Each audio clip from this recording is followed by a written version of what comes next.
There we are. Okay, welcome everybody to our final Genesis Part 1 class. So we have gone through the context. Hi, Shirley, welcome.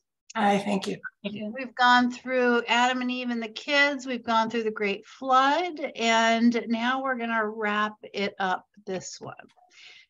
So this will be our last class of Genesis Part 1. So let's start with Genesis 10.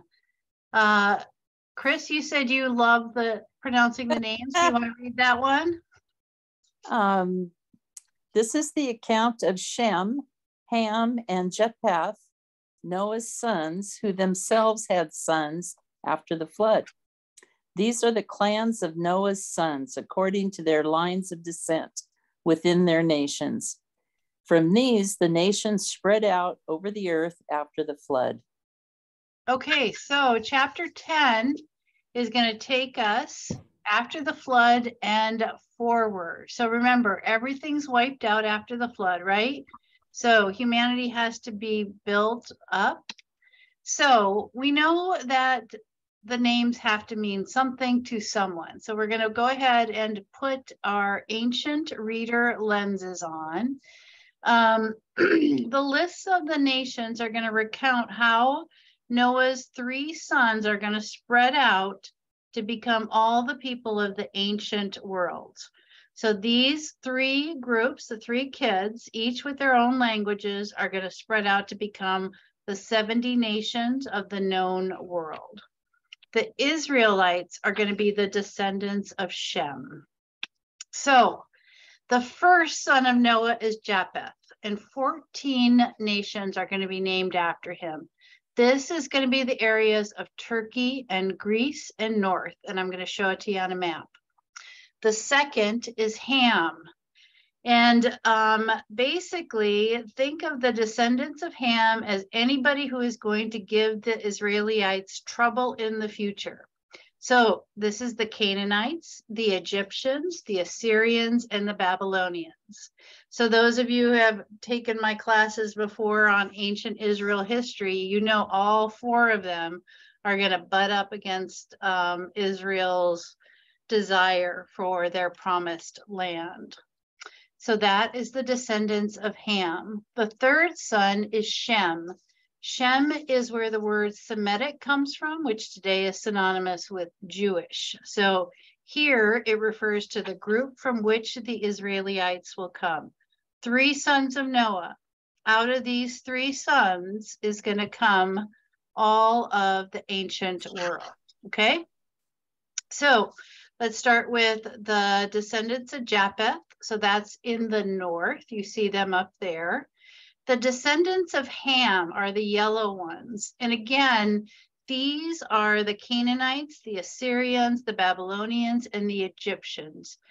This is basically, if you look at that yellow, that is going to be surrounding where Israel is going to want to come into being. And then green is going to be the descendants of Ham. So here's how it looks. So you've got the 3 kids coming out, Shem, Japheth, and Ham. If you follow the Shem line, this is going to take you down to Abraham. So that's the line that we're going to follow. That's the line that's going to take us into the next part of Genesis. Shem, so Noah to Shem to Abraham. And Abraham's story is Israel's story. So again, here's where we've been. Adam and Eve, Cain, Abel, and then remember Seth. So Seth is the child that the line comes through for Noah. And then the 3 sons out of that. And then, again, out of Shem, you've got, out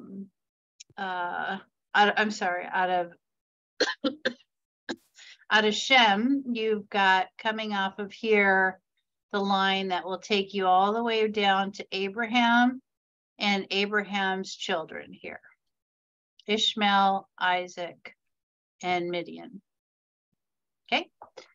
Okay, so the the biblical narrative of all these people narrows its focus to point to one person, and that is Abraham.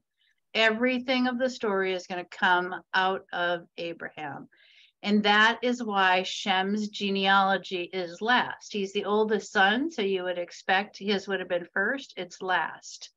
Because with this last genealogy, the text is going to move from the prior history, this primeval story of creation, to one particular family and its saga. And it is to this family and this individual, Abraham in particular, that God is going to reveal God's self and God's blessing. It will become the story of Israel. Okay, so makes sense, right? That's the end of chapter 10. You have basically a way for the ancients to understand the ancient world, the groupings of people, the people who are in their tribe and the people who are out of their tribe, right? And then you have chapter 11, and it's a weird chapter. So we're going to talk about both what's in chapter 11 and why it's weird and why it was left in there. Okay, so you have a nice little tidy package at the end of chapter 10, and then you have chapter 11. And I just want to remind you back to Genesis chapter 1 and chapter 2, right? Two different stories that were trying to tell the same thing to different audiences to make different points.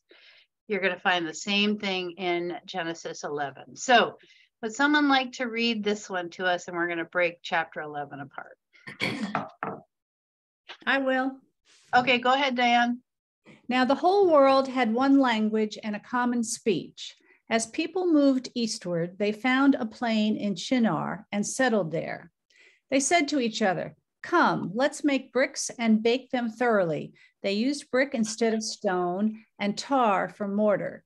Then they said, "Come, let us build ourselves a city with a tower that reaches to the heavens, so that we may make a name for ourselves. Otherwise, we will be scattered over the face of the whole earth." But the Lord came down to see the city and the tower the people were building. The Lord said, "If as one people speaking the same language, they have begun to do this, then nothing they plan to do will be impossible for them. Come, let us go down and confuse their language, so they will not understand each other." So the Lord scattered them from there over all the earth, and they stopped building the city.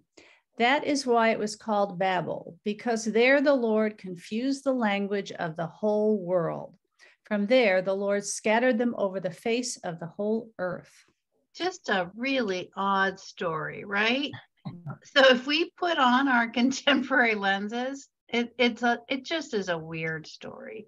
So here's what I'd like you to do is trust your instincts when you encounter a weird story and make one assumption. The assumption is it's weird for a particular reason for a particular people at a particular time. It's not meant to be weird for us in our time, right? So let's talk about what this story might have been, right? Okay, so it's a very odd detour. We aren't at Abraham's introduction yet. Chapter 10, pretty nice, neat package. All 70 languages had their own languages. The clue on this one is where they settle. Now, the whole world had one language and a common speech, so different than how chapter 10 ends. And as people moved eastward, they found a plain in Shinar and settled there. So the key here is to remember who put this book together and why they did it. They put the book together at the time of the Babylonian exile, when they had been taken into captivity in Babylon, torn from their homeland. Babylonian, as in the Tower of Babylonians. Context matters on this one. So here's what happens. This post-flood group is going to gather. They're going to build a famous tower that's going to reach to the heavens. In ancient times, this was a structure known as a ziggurat. Now, today we know through archaeology that this was a very common ancient form of worship structure. And so it looked like a pyramid with stairs for the sides, and then it had an altar on the top. So building the stairway up to heaven was an attempt to go up and reach the gods. By contrast, ancient Israel's worship services occurred in the temple. They didn't have the steps going up to heaven. Israel waited for God to come down. So two different ways of experiencing God. Here's what the ziggurats look like with that steps going upwards. So that's what it looked like. Babylonians had their fair share of ziggurats. So the story should be read as a slam on Babylonian arrogance and pride for building a structure to get to heaven, to get God's attentions. That's not how the Israelis worshiped. That's not how they built their temples. The Babylonians absolutely did build their temples that way, with steps going up higher and higher and higher to reach God. So in the story that the Israelites are writing, God's response is to come and see the structure and then destroy the structure, right? So it's not a historical account of where the language comes from. It's a pretty clever political satire on the silly, arrogant Babylonians. And for those of you who did the book of Revelations with me, you know that when you are an oppressed people held in captivity, you just can't go out and say awful things about your oppressors. You have to use different stories and different narrative context to basically call them idiots. And that's what this story is doing. It's making fun of the Babylonians. Okay, I'm going to send you into groups now because we haven't done this in a while. Here's the question. What do you think is our contemporary Tower of Babel?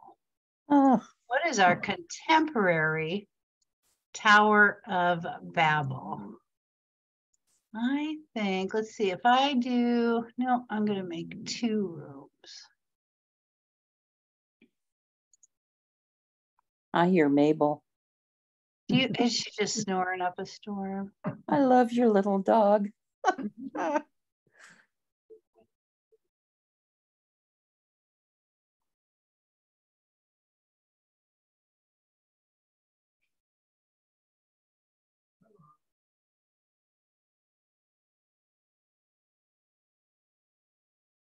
There we go. Okay, I'm just going to give you maybe 7-8 minutes.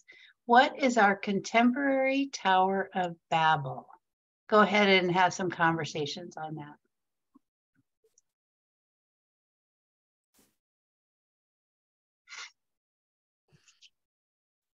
Y'all came back quick. You know, it said to leave the break room. I told you I'm a follower. I know, I didn't. We did what we were told. Welcome back, everybody. Oops. Okay, did I get everybody back? Okay, thoughts, reaction. What is our contemporary Tower of Babel? What'd you come up with? Go ahead, Marie. The word power came up from several different points of view, both architectural and rhetorical or communication. Yeah, interesting. Go ahead, Shirley. I offered the Oral Roberts structures, which included the giant praying hands. I don't know if we call it a sculpture. It's a behemoth. It's really large. Unfortunately, in the town where I grew up, and it's still there and still runs its university. And with their arrogance, they built a hospital, even though the state of Oklahoma denied them a certificate of need, which normally no one will ever build if they can't get a certificate of need. They still built theirs. Yeah. And in fact, their hospital did go belly up at some point, but their university is still going, as far as I know. Interesting. So our group took kind of a different tact on it. We took the example of the Twin Towers being destroyed and targeted, of thinking of another group of people who saw the arrogance of this country, and the Twin Towers being the financial center of this country. And then the Pentagon that they went after is the military. And then we have, as Marilee pointed out, the plane that the passengers took down that was headed for the White House. So that would be the head of government. And so they saw all this as our arrogance of our way of life and our power. And then we brought up the fact that the pilots were trained in this country. We trained them. And so they blended in and they learned the ways and carried it all out. So they saw the arrogance of this country needed to be destroyed. Yeah. Interesting. And we also just talked about all the very tall buildings in the world, and the arrogance of that, and the bigger and bigger, and who's the biggest in the world. And most of those are for financial power. I mean, the prestige and we also mentioned the internet and social media. It's kind of a babble. So the platform is used often for the media or for the social.